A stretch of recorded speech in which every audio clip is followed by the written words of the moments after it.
Alright trainers, TaeganAdventures here. So, by the time you're watching this, Latios will be in Tier 5 raids in Pokémon Go. Yes, Latios will be making an appearance for a full week this week. So, starting from when this video goes live, Latios will be appearing for an entire week. Latios will be appearing alongside Giratina Origin form, so definitely try to look out for Latios in Pokémon Go. Now today I just want to go over the optimal strategy to take on a Latios in Pokémon Go, what to look out for, the weaknesses, the counters, the perfect IVCP, as well as your optimal group size for taking on a Latios. I will also be going over Latios and Latias in trainer battles and PvP, as well as comparing their Mega Evolutions. Yes, Latios and Latias will have Mega Evolutions, but that will be a whole other video of its own, so stay tuned because later on today I will be comparing Latios and Latias as well as their Mega Evolutions in a separate video, so stay tuned for that. But anyway, let's get on with today's video, which is Latios raids in Pokemon Go. So the first place, and I think the best place to start with a Latios raid, is Latios's weaknesses. Now Latios is a Dragon and Psychic type, meaning that it will have 6 different weaknesses: Bug, Dark, Ghost, Ice, Dragon, and Fairy type attacks. Now, of course, Fairy types are the ugly duckling here in Pokemon Go. They are immune to Dragon type attacks that Latios may dish out, but there are no Fairy type quick moves in the game right now. So Fairy types, you may want to keep them on the back seat as of right now. As for Latios's resistances, Latios resists Fire, Water, Electric, Grass, Psychic, and Fighting type attacks. Those are the attacks you do not, I repeat, do not send those attacks in on a Latios. As for Latios's stats as well as move pool, Latios does have a pretty decent attack stat compared to Latias. Latios is the more hard-hitting one, especially with Solar Beam and Dragon Claw, 2 of the most hard-hitting moves in the game. Solar Beam you might want to watch out for in certain situations, which I'll be going over later. In terms of Latios's 100% IV CPs, with the weather boost it will be 27-23, which is in windy weather. In all other weather conditions it will be non-weather boosted, meaning that it would have a max CP of 2178. As for the group size, it would take about 4 to 5 high level players to reasonably take down a Latios here. For the low level players below level 30, I recommend you go in groups of about 9 or 10 people.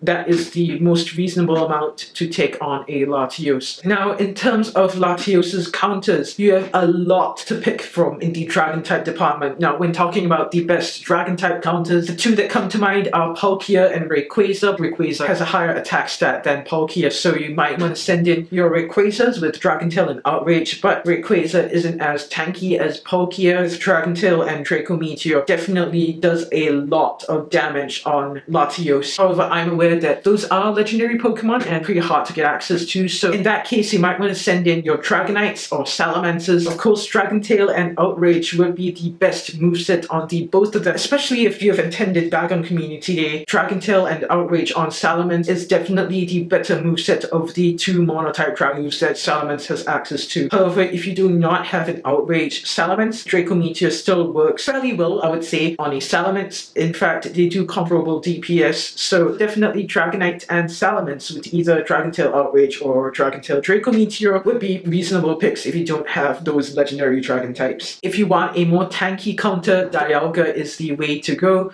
but Dialga is a legendary as well, so you might want to pick Dragonite or Salamence if you do not have a Dialga in your inventory. Latias and Latios get honorable mentions. They're Dragon types, but they're not as good as the other Dragon types that I have listed before this one here. Now, in terms of Ice types, there is really only one good Ice type, which is Mamoswine. Now, Mamoswine has been the talk of the town since Swine Community Day. Mamoswine's Powder Snow and Avalanche does decent damage on Latios, as you can see, probably tell by the really high attack stat and HP. If you have Weavals, fear not, Weavile is also a pretty good Ice type as well as a good Dark type as well. Of course, Weavile's Dark typing gives it an immunity to Latios's Psychic types. And speaking of Dark types, another Dark type you can actually use is Tyranitar with Bite and Crunch. Of course, Tyranitar being a Dark type is immune to Latios's Psychic type attacks, but Tyranitar also being a Rock type takes super effective from Latios's Solar Beam, so definitely you want to be careful when sending in your Tyranitars on a Solar Beam Latios. In terms of Ghost types, really there is only quite a few Ghost types. One of the Ghost types that comes to mind is Gengar. Gengar is basically a glass cannon, so you want to use Gengar with caution. Anyway, Gengar is pretty good in the DPS department. island, as you can see with Shadow Claw and Shadow Ball. If you don't have access to a Shadow Claw Gengar, Hex and Shadow Ball would still be viable, I would say, but not as good as a Shadow Claw Gengar. Now, for those of you who are lucky enough to get a Giratina Origin, definitely you can still send in Giratina Origin here, although it doesn't deal as much DPS as a Gengar, but it's pretty bulky. Definitely worth sending in if you want a more tanky, more bulky ghost type. Now, of course, Mewtwo with Shadow Ball and Ice Beam can get honorable mentions as well.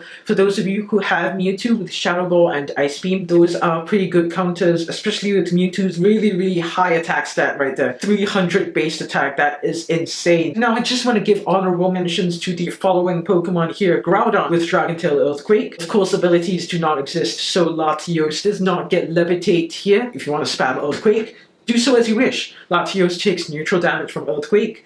So yeah, really there is no fear in sending in a Groudon with Dragon Tail and Earthquake if you have access to that. And in terms of the bug types, yes, the bug types currently in the game are not that decent. Pinsir and Scizor, both with X-Scissor here, are pretty meh in terms of DPS. Until we see Mega Evolutions introduced in Pokemon Go, Scizor and Pinsir will not be useful or viable at the moment, so you want to keep those on the back seat, or at least save them until Mega Evolutions come along. So in terms of the ideal weather to take on a Latios here, definitely you want to go out in foggy weather, which boosts your dark and ghost type attacks. Latios will be boosted in windy weather, so if you live in areas with frequently or foggy weather, definitely that would be the ideal place to start. Just walk out in windy or foggy weather at your own risk and just fight some Latios, beat down some Latios raids with some friends, or just get a group together to take down Latios in Pokemon Go. So that's going to be it for this video here. Now stay tuned, because later on in the day I'm going to go over Latios and Latias's potential viability in PvP, as well as how their Mega Evolutions will perform in Pokemon Go. Of course, Mega Evolution is not a thing in Pokemon Go, but I think it will be an interesting thought experiment to compare Latios and Latias, as well as their Mega Evolutions as well. So look out for that video later on in the day. That's going to be it for now. I'm going to be signing off right here. This has been TaeganAdventures, and I shall see you in the next video. Peace out.